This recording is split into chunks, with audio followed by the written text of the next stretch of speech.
नमस्कार दोस्तों, आज हम आपको ठाकुर जी की अद्भुत कथा सुनाने जा रहे हैं, जिसे सुनने से मन बहुत आनंदित हो उठेगा। तो चलिए कथा शुरू करते हैं। इस कथा में हम जानेंगे कि ठाकुर जी गोबर के बदले माखन ले रहे हैं। तो चलिए शुरू करते हैं। तो प्रेम से बोलिए ठाकुर जी की जय।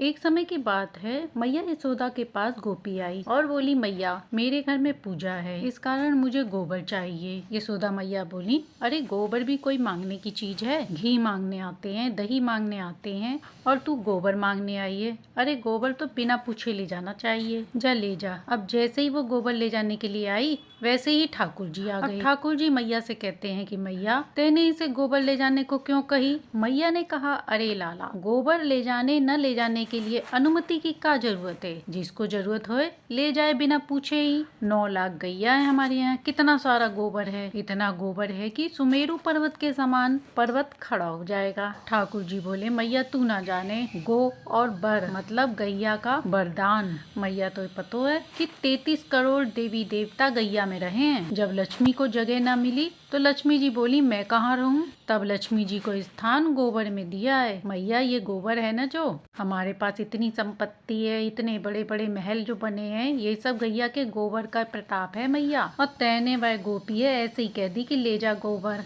मैं तो ना ले जाने दूंगा। अब ठाकुर जी गोपी के पास गए। गोपी गोबर उठा रही थी और जाकर गोपी से बोले, गोबर कहाँ ले जा रही हो? गोपी ने कहा, यशोदा मैया ने कहा है कि ले जा गोबर। तब ठाकुर जी बोले, मैया ने तो कह दी, लेकिन गैया का असली हकदार तो मैं ही हूँ। मेरी बिना आज्ञा के तू नेक भी गोबर नहीं ले जा सकती है। गोपी ने कहा, लाला ले जान दे, मेरे घर आज पूजा है। तो ठाकुर जी बोले, ऐसे न ले जाएगी, कुछ दे के जा गोबर के बदले। गोपी बोली, अच्छा बता क्या लेगा? ठाकुर जी बोले, जितना गोबर लेके जाएगी उतना माखन का लोना मुतोए मुझे देना पड़ेगा। मान ले तेने 1 परात गोबर का लिया तो 1 लोना माखन का देना पड़ेगा, और 2 परात के 2 माखन के लोना, इसलिए जितना गोबर ले जाएगी उतना देना पड़ेगा। गोपी बोली, ठीक है लाला, तू गिनती कर, मैं लेके जा रही हूँ। ठाकुर जी बोले, गिनती तो हमें आवे ना है। गोपी बोली, ये तो बड़ी विचित्र बात है लाला, तुझे गिनती ना आवे और मैं 5-6 ले गई तो तू क्या करेगा? ठाकुर जी बोले, मुँह पे ना आवे पर मैया पे तो आवे गिनती।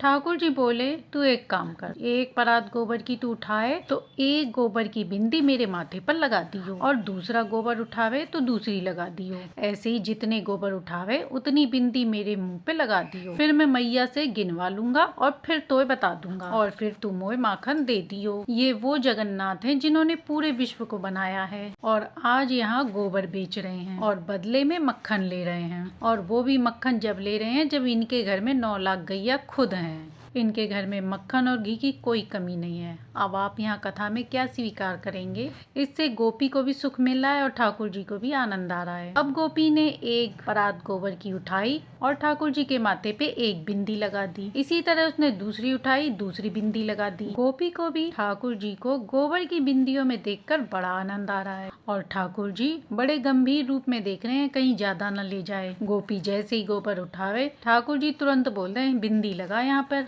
अब आखिरी परात में गोपी ने भी आनंद लिया। जैसे ही गोबर उठाने लगी, बोली, लाला बहुत भारी हो गया है, हाथ लगा दे जरा। जैसे ही ठाकुर जी ने हाथ लगाया, सारी परात गोबर की ठाकुर जी के ऊपर डाल दी और ठाकुर जी गोबर में लथपथ हो गए और दौड़े मैया के पास और बोले, मैया देखो, मैया देखो। जैसे ही मैया ने देखा गोबर में लथपथ ठाकुर जी को, मैया कह रही, लाला तो खेलने के लिए गोबर ही मिला?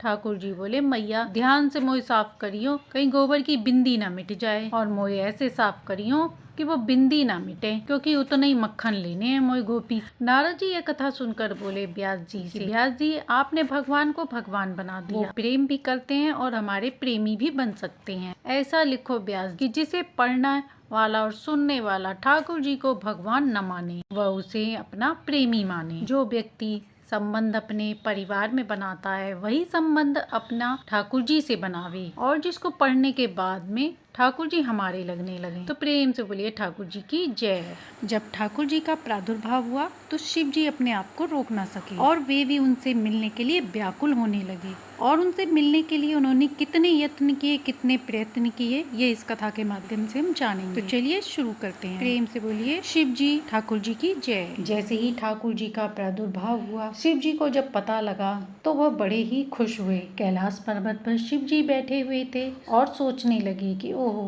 भगवान विष्णु प्रकट हुए हैं। उनके मन में इच्छा हुई कि वे भी उनके दर्शन करें। अब वह नंद गांव पहुंच गए और वहां गोपियों से जाकर बोले कि अपने नंद बाबा से कहो कि हमें कन्हैया से मिलवाएं, हम सबका भविष्य बताते हैं। गोपियों ने यशोदा मैया के पास जाकर कहा, मैया द्वार पर एक जोगी आयो है, वो कह रहे हैं आप एक बार लाला को दिखवाए दो, गंडा वंडा बांध देंगे वो, ऐसा करने से लाला को नजर नहीं लगेगी। यशोदा मैया ने सुना तो वो अटारी पे चढ़कर झांक कर देखने लगी। जैसे ही उन्होंने झांक कर नीचे देखा तो वह चौंक गईं। महादेव का स्वरूप कैसा था? अंग में भभूत, गले में मुंड माला और साथ में नाग जो है फस फस फुसकार मार रहा है। यशोदा मैया ने देखा तो कहा, इतना भयभीत बाबा, और तू कह रही है अपने लाला को दर्शन करा दूं? मना कर दे, नहीं मिलेगा मेरा लाला। सखियों ने महादेव जी के पास जाकर कहा, महादेव जी मैया कह रही हैं आपका स्वरूप बड़ा खतरनाक है, मेरा लाला तो डर जाएगा। आपके गले में ये मुंड की माला है और ये सर्प विराजमान है, इन सबन को देख के लाला डर जाएगा, जाए मारे यशोदा मैया मना कर रही हैं। महादेव जी ने सुना तो कहा, यशोदा मैया मेरे एक सांप से डर रही हैं, उनका लाला तो पूरे से इस नाग की फन पे विश्राम करे है।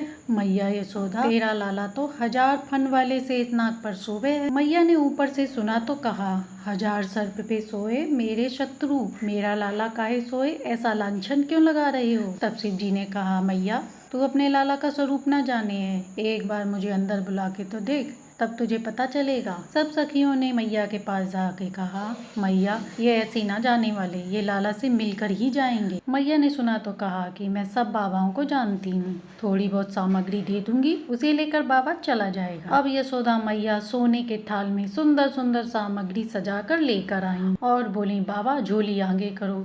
बाबा बने शिव जी ने कहा, क्यों? मैया यशोदा ने कहा, बाबा ये सारी सामग्री लो और यहीं से हमारे लल्ला को आशीर्वाद देके यहीं से चले जाओ। बाबा और कोई कमी हो तो बता देना, सब कुछ मिल जाएगा, लेकिन मैं अपने लाला से ना मिलवाऊंगी। आपके इस रूप को देख के मुझे डर लग रहा है, तो मेरा लाला तो छोटा सा है, वो कैसे देखेगा? शिव जी ने कहा, मैया तू अपने लाला को जाने नहीं, मेरे जैसे रूप वाले तो कितने उसके आगे पीछे डोलते रहते हैं। मैया हमें तेरी ये सब वस्तु नहीं चाहिए, कछु नहीं चाहिए। सखियों ने सुना तो कहा, बाबा अब क्या लोगे?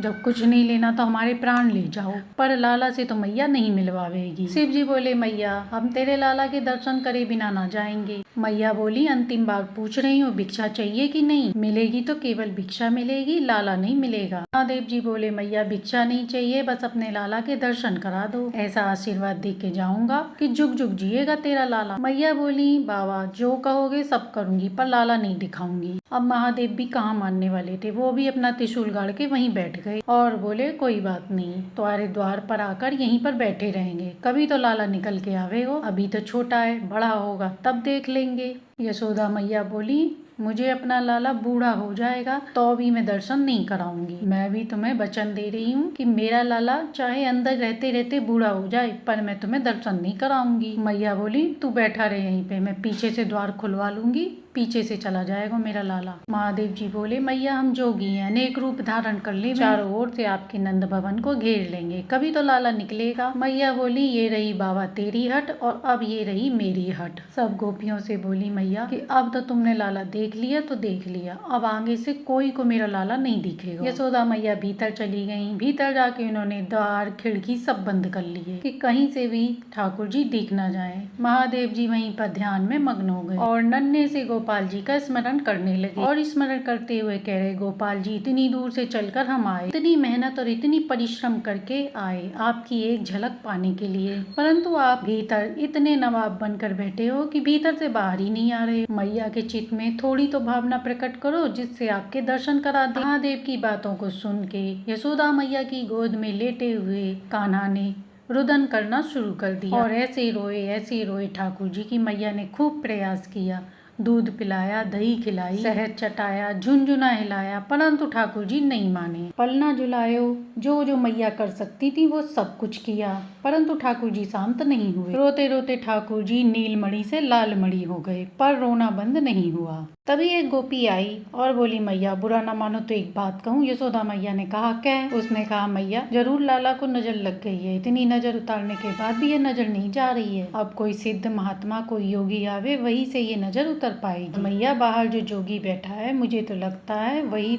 बढ़िया जोगी है, वही के दर्शन कराए दो। तब यशोदा मैया ने कहा कि जाके उससे कह दो कि लाला का रुदन बंद कर दे, और वो भी वो दूर से करेगा, तभी उसको लाला के दर्शन कराऊंगी। तभी गोपियां दौड़ी दौड़ी शिव जी के पास आईं और बोली बाबा चलो अंदर। यशोदा मैया मान गई हैं। महादेव जी बोले मना कर दो कि अब समय नहीं है हमारे पास, अब हम नहीं आ रहे, उनकी गरज पड़े तो लाला को बाहर ले आए। तभी एक गोपी बोली बाबा ज्यादा इतराओ ना, तुम ना जानो हम ब्रजवासी हैं, लाला अगर तेरे से शांत ना हुआ तो हमारे पास भी बहुत तरीके हैं शांत कराने को, अवसर मिल रहा है तो मिल लिया लाला से। तभी एक गोपी ने कहा अगर तुम अंदर चलोगे बाबा तो मैं प्रयास करूंगी कि लाला तुम्हारी गोद में आ जाए। जैसे ही शिव जी ने सुना कि गोद में लाला को लेने की बात, तो उन्होंने कहा आप मुझे उनको गोद में दोगी। गोपी ने कहा मैं प्रयास करूंगी, भीतर चलो। और जैसे ही महादेव जी ने नंद भवन में प्रवेश किया, प्रथम चरण रखते ही ठाकुर जी का रुदन धीरे धीरे कम होने लगा। जैसे जैसे महादेव करीब आ रहे थे वैसे वैसे उनका रुदन कम हो रहा है। यशोदा मैया देख के कहती है हाँ ठीक हो रहा है,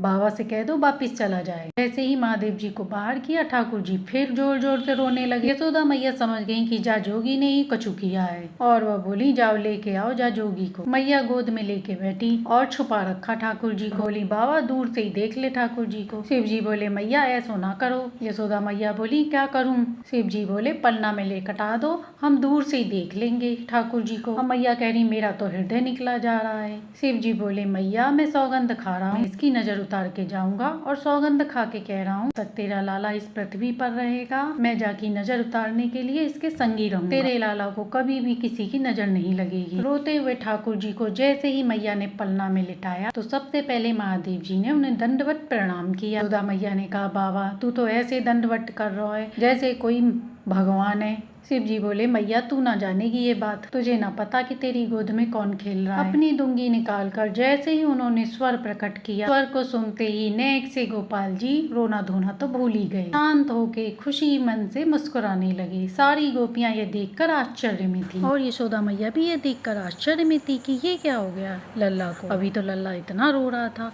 और अब इतना खुश हो गया। तो ऐसे ही है हमारे ठाकुर जी, वो ना शिव जी के बिना रह सकते हैं और ना शिव जी उनके बिना। तो ये थी सावन मास सुनी जाने वाली मन को मोहने जिसे सुनने से दोनों भगवान की कृपा प्राप्त होती है।